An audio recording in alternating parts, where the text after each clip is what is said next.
COVID-19 yang sedang melanda di seluruh dunia termasuklah negara Malaysia sendiri telah membawa banyak kesusahan dan kesengsaraan terhadap kehidupan manusia. Sehingga hari ini, ramai yang telah kehilangan nyawa mereka disebabkan COVID-19. Oleh itu, terdapat banyak jenis vaksin yang telah diwujudkan untuk menentang COVID-19. Antara vaksin yang terdapat di Malaysia ialah Pfizer, Sinovac dan AstraZeneca. Tetapi pada masa sekarang, ramai yang masih bingung dan ragu-ragu mengenai adakah mereka sepatutnya mengambil vaksin tersebut. Jadi, marilah kita mendengar apa yang dikatakan oleh mereka yang telah menerima vaksin tersebut. AstraZeneca, Vaksin berjenis Pfizer, Sinovac, Pfizer, AstraZeneca, vaksin Pfizer. Saya dah lengkap kedua-dua dos pada 2 minggu yang lepas. Saya telah berjaya mengambil kedua-dua vaksin. Pada vaksin yang kedua hari itu 27 bulan 6. Sekarang saya sudah complete 2 dos vaksin ini. 2 bulan sudah saya mengambil vaksin ini. saya telah mendapat dos yang pertama sejak 2 hari lepas. saya telah melengkapi kedua-dua dos tersebut. Dos pertama saya telah ambil pada awal bulan Julai dan dos kedua saya telah ambil pada minggu lepas. saya baru mendapatkan dos pertama sejak seminggu yang lalu pada hari Sabtu. Saya alami sedikit demam panas dan juga pening kepala selepas dari suntikan. Tiada mengalami apa-apa kesan ataupun sampingan yang berlaku pada diri saya. Semuanya okey je. Saya tak ada kena demam ke lemah-lemah badan, tak ada. Semasa saya mengambil dos pertama saya mengambil lenguh, sakit, demam, terlantar dekat katil sebab tak dapat bangun kan, tak ada selera makan langsung. Tapi semua simptom-simptom ni hanya sampai hari kedua sahaja. Hari ketiga dan hari keempat saya rasa bersemangat untuk membuat kerja dan menjalani kehidupan rutin saya yang biasa. Dos kedua pula saya tidak ada kesan sampingan, cumanya sakit pada bahagian yang telah disuntik. Tiada kesan sampingan yang saya dapati. Saya pada second dose saya demam selama 1 hari sahaja dan pening kepala. Semasa diberi vaksin, saya tidak berasa ada apa-apa, tidak selesa pada badan saya. Tetapi beberapa jam yang lalu lah, saya berasa badan saya menjadi makin lemah dan pening kepala.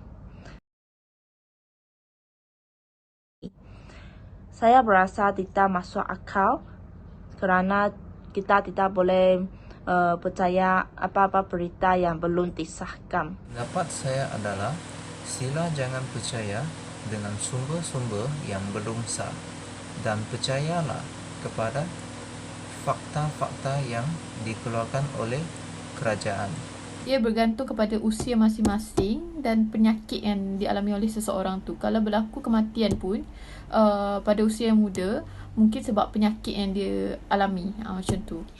Pada pendapat saya adalah tidak wajar untuk kita mempercayai bahawa orang yang telah divaksin lalu meninggal dunia, sebab sekiranya vaksin tersebut amat bahaya, tidak mungkin dan tidak wajar Kementerian Kesihatan kita akan membenarkan vaksin tersebut masuk ke Malaysia.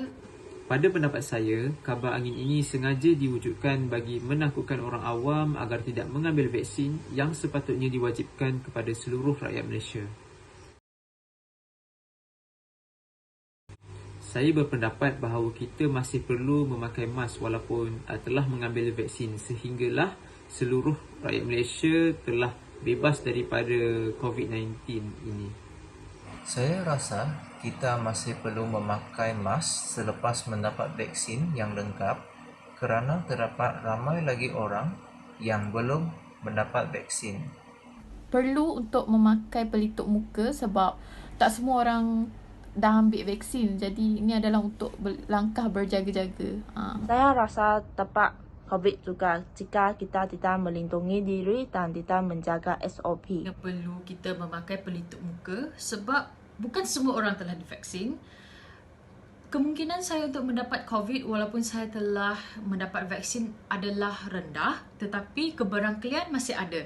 Jadi untuk selamat saya rasa adalah wajar bagi kita memakai pelitup muka sehingga semua orang di sekeliling kita, kiri kanan jiran kita mendapat vaksin.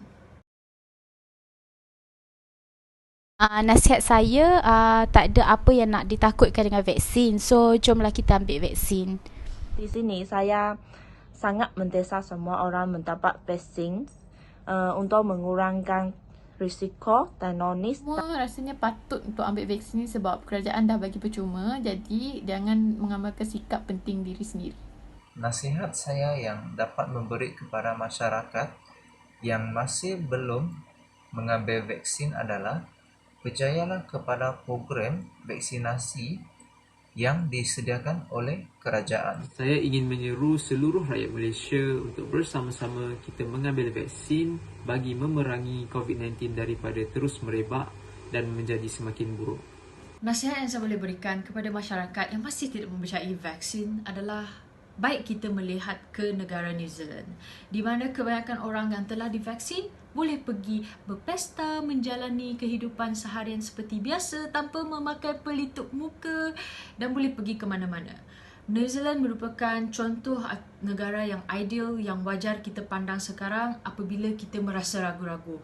Sekiranya kita ragu-ragu, lihatlah New Zealand di mana mereka tidak menemui kes COVID langsung di negara mereka buat masa kini. Oleh itu, kita janganlah suka hati mempercayai berita ataupun kabar angin yang tidak mempunyai kesahihan daripada Kementerian Kesihatan Malaysia tentang vaksin-vaksin tersebut yang boleh meningkatkan ketakutan dan tekanan dalam diri kita. Untuk kebaikan semua, marilah kita bersama-sama mengambil vaksin tersebut tidak mengira dari vaksin Pfizer, Sinovac ataupun AstraZeneca untuk melindungi kita dan orang di sekeliling kita supaya keadaan tidak menjadi semakin serius dan kes COVID-19 terkawal. Jagalah diri, jaga SOP. Sekian sahaja daripada saya Syerini dari TV8.